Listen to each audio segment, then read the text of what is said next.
Narinig nyo yun, guys? Naadyo'y ungo diri. Yung ano ng asawa ko, yung alarm clock niyang kagang-kagang. Gilumot na. Siguro galangoy-langoy pa siya sa itlog siyang tatay.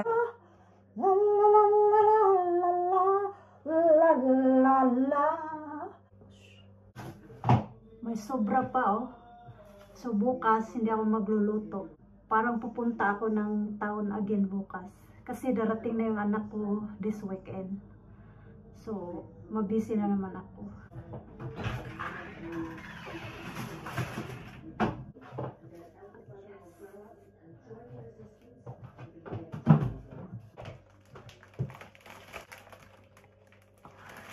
Yung anak kong lalaki, lagi niya akong sinusurpresa ng mga bulaklak. Tapos, hindi lang bulaklak, mga grocery din. So, lucky. Diba? Napaka-thoughtful. Sana hindi siya magbago, no? Hanggang pagtanda ko, bibigyan niya pa rin ako. So, i-arrange natin to para bukas may pa-flower tayo sa living room. Hindi pa ako nakapag, guys, wash ng mukha. Simula nung lumabas ako kanina umaga. So, ayan. Marami din akong hugasin. Hindi kasi natatapos to eh. Forever yan. Hindi talaga natatapos. So, huhugasan ko rin to bago tayo umakyat sa taas. Asawa ko gising pa nanonood ng sports. Let's hold it.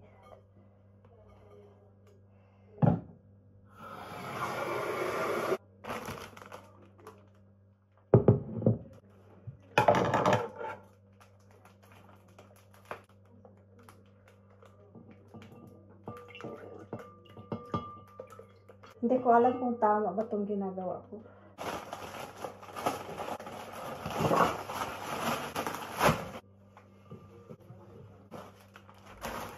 Paborito ko talaga itong bulaklak na to.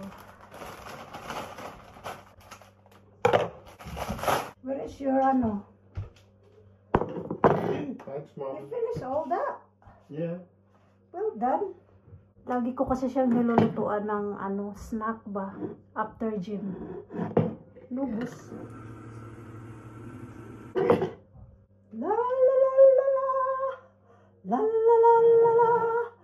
La la la la la la. La la la. Du du du du.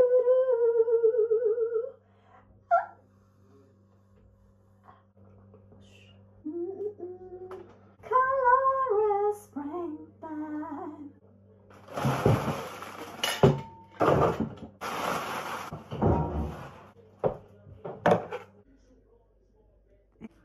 It's not the best. Basta importante matubigan. Good morning, everybody. Here's my flower from last night. I'm having a cereal energy. Inuubo ako, guys. I might going to town today because I need to return something. Okay na to, guys. Punta ako na Glasgow Port. Darating na yung anak kong babae this weekend. And then, mabisi na ako kasi lahat na sila magtatrabaho. Ako na lang jobless, guys. Hindi tayo nagsuklay for today. Wala din tayong makeup apart from sunscreen and a little bit lip gloss. Kasi ako lang naman mag-isa. Kita nyo, basa pa yung ground namin kasi nga umulan. Let's go! I can't vlog while I'm driving because I need this mobile for navigation. Kailangan ko pa ba kayong dalhin dun sa Glasgow Port? We'll see.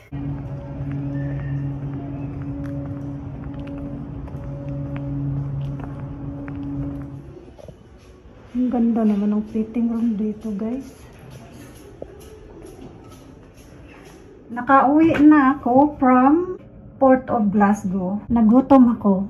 Hindi na ako nag-lunch doon kasi nga I don't feel like it. After yesterday, hindi ko na-enjoy yung dinner. Bumili ako nito sa Mark Spencer. Na-try na namin to dati. Tapos mag-boil ako ng vegetable. nothing excited sa Glasgow Port. Nag-return lang ako ng mga unwanted item. Ay, okay. Yan lang ang natin. Walang purpose tong vlog na to. A little bit boring. Walang kabuhay-buhay. Ito na siya, guys. Para siyang caramelized apple. I think isa lang muna. Matakot ka sa rice. Nahiya naman ako. Pero talagang matakaw ako sa rice, guys. Then, ito na rin yung dinner ko. Ayan na siya. Mainit pa.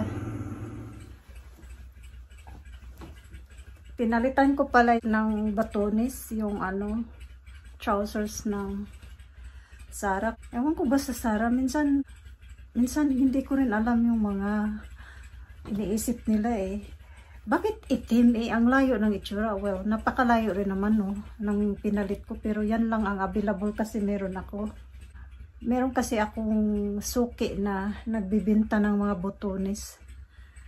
But for now, okay na yan, di ba? Kakabiran ko rin yan ng belt. But why black though? Narinig nyo yun, guys? May naririnig ako.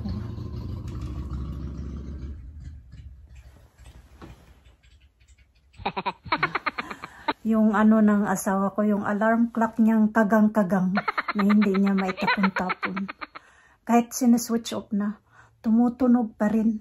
Gilumot na yung alarm clock ba sa sobra ka ambot. Siguro galangoy-langoy pa siya sa itlog siyang tatay ng alarm clock. Ewan ko ba sa asawa ko, guys? Old-fashioned kayo ba? Hindi niya ma-let go ang bagay na alam niyang gumagana pa. Well, tama rin naman pero syempre, ngayon ba, mga na ba? Mga modern naman good karon good.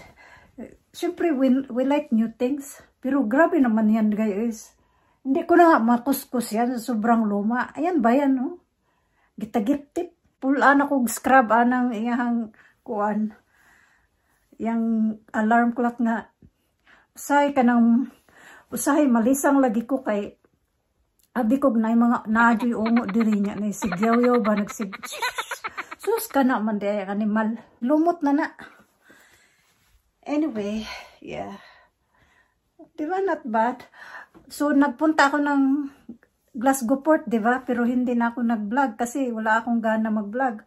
Hindi naman sa lahat ng panahon may gana ako mag-vlog. Yes, probably you can see me uploading regular because naman ang vlogging world ay hindi man yan live na bina-upload. Kinukulik lang yan. So, anyway, may nakita akong itim dito. Plano ko talaga kunin din yung itim. Kaso, meron akong natutunan sa Zara.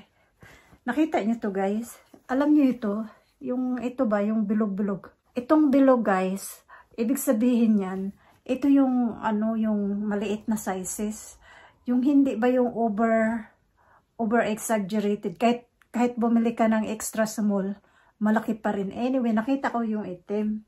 Sabi ko, ay salamat, bilhin ko na kasi may itim. Kasi mayroon din kasi akong linen shirt na ipapartner sa itim. Pag gusto ko kasi yung items, kailangan bumili ako ng another color. That's that. So anyway, sinukat ko. Nakita nyo naman, diba? Nagsukat ako doon sa dressing room. Ang ganda ng dressing room doon. Nothing like it in Glasgow City Center. Social yung dressing room doon. Anyway, so that's it. Sinukat ko. Tapos nagsukat din ako ng another better quality which is linen fabric. Much heavier siya. Yung presyo naman mas mahal. Ang silhouette ng trousers na yun, both na sinukat ko ay yun nga, yung mga type kong trousers na parang culottes. Anyway, so yung better quality which is 100% linen, siya, guys, sobrang laki na sa baywang kahit extra small na siya. Tapos yung legs niya siya, bali yung mas wider ba siya ba? Hindi. So parang nag-swamp na ako, hindi na makita ang katawan ko dahil sa sobrang over exaggerate naman yung pagkabalon ng legs. Ito talaga, guys, perfect talaga. So may kaparehas nito, may itim. So sinukat ko yung itim. Nagtaka ako, guys. Sobrang haba. Sobrang haba. Ganito rin. Parehas lang sila. Ngayon guys, hindi ako nagtanong ha. Napaisip lang ako ba? Sabi ko, bakit kaya? Ito perfect naman yung ano niya. Yung fit niya sa akin. Napaka-haom niya sa akin. Tapos yung length niya. Perfect din. Wala akong masabi. So, hence na pinalitan ko ng botones. Dahil syempre, ikikip natin to, no? So, ngayon, ang nangyari, guys. So, tinignan ko yung tab. Ito ba? So, triangle man. Nakatuwad ba? So, ito, ayan, i-close ko nga sa inyo. Triangle man ang Sabi ko, ano ka? That means triangle is para sa mga matatangkad at medyo a little bit, generous size sa baywang. Kasi ito guys, grabe, extra smooth to. Talagang ginanyan yung baywang ko. Yung talagang perfect. Like wala kang masabi. Ibig sabihin pala guys, ang circle, doon sa mga maliliit people like me. Tapos yung mga triangle, parang medyo chubbier konti than me. Tapos guys, merong square. Meron ding square. Ano yung square? Is that mean yung square sa mga sa mga giant people? Yung mga super tangkad na? I don't know. Because hindi pa ako naka-encounter ng square . Pero natingnan ko iba kong Sarah, yung skirt na gusto ko rin, bakit maluwag? Pero gusto ko naman, nakip ko yun. Triangle yun. So, I reckon, I am a circle. I belong to circle line. And then how do we know if we order online? This is why we need to go to the store and try, no? So that's I belong to the circle, not the triangle, not the square, circle. Wala. That's the topic for today's vlog. So guys, I decided to change just to end my vlog. Tanggalin natin to para tayong teacher. I decided to dust a little bit of my daughter's room because she's gone home this weekend. I don't normally doing this cleaning on their rooms. I try to teach them discipline. They can do their own cleaning on their bedrooms because to be honest with you guys, ayoko silang ma-spoiled. Gusto ko rin sila na matuto din sila ng maglinis-linis din ba. So I'm trying my best. Anyway, yeah, like I said, I decided to change my top. Nakakahiya naman sa inyo. Kasabihin nyo, wala akong ibang damit, guys. Meron naman. Gusto ko lang talaga, Gusto ko lang talaga yung top na yun kasi nga, para siyang easy grab and easy to wear. So, ganito ako maglinis, guys. Lagay ko muna lahat sa isang tabi. Nalinis ko na to pero that was 3 weeks ago. Parating na siya. Gusto ko naman kahit alikabok ba ng kunti, magdas ako ng kunti. I have a warm soapy water here. This is what I'm going to use to clean. So,